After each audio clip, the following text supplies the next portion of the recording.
This when we were asked,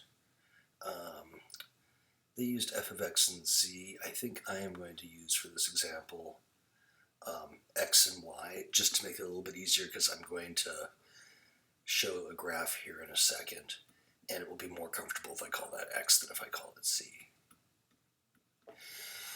So our basic thing when we're trying to find the domain of a root problem, an even root, and let's go back to our parent function, y equals square root x. If you think about what this looks like when x was 0, y was 0, when x was 1, put in 1, square root of 1 makes 1. Square root of 4, if I put in 4, I would get 2. And I get that function that looks kind of like that. So notice for this function, x can equal 0 and x can be greater than 0, but x can't be less than 0. So the domain of this is x is greater than or equal to 0, or in interval notation we would write it from 0 to infinity. But for this moment right here, the important thing is that the stuff under the radical has to stay greater than or equal to 0. So if I put like a minus 2 on that and solved, x would have to stay greater than 2. Like if I had this under the radical greater than or equal to 0, I'd bring that over. X would be greater than or equal to 2.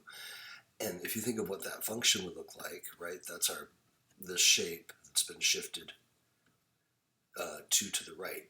And that's what that domain is showing, that the x's have to stay greater than or equal to 2 to keep this chunk of math greater than or equal to 0.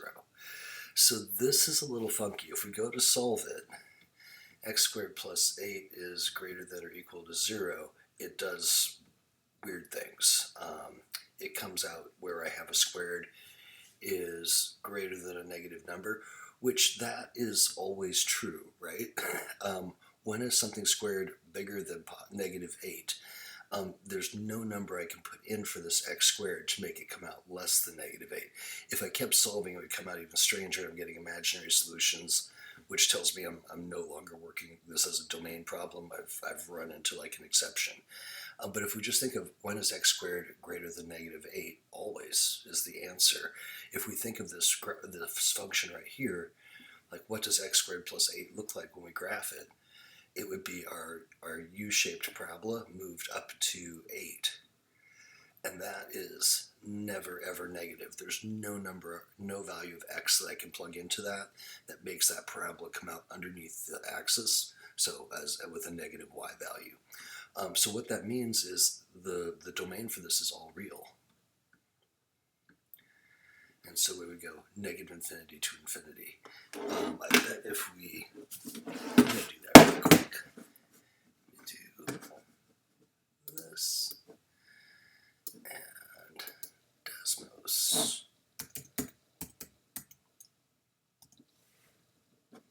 And I'll just show you what it looks like.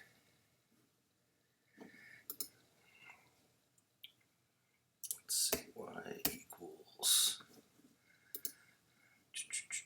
square root x raised to the second plus 8. Oops. And you just get kind of it almost looks like, well, maybe a hyperbola a little bit. You haven't seen those yet. They're coming up in the course. But here's our function. So this thing is going forever to the left and forever to the right. So again, the domain would be all real numbers or negative infinity to positive infinity.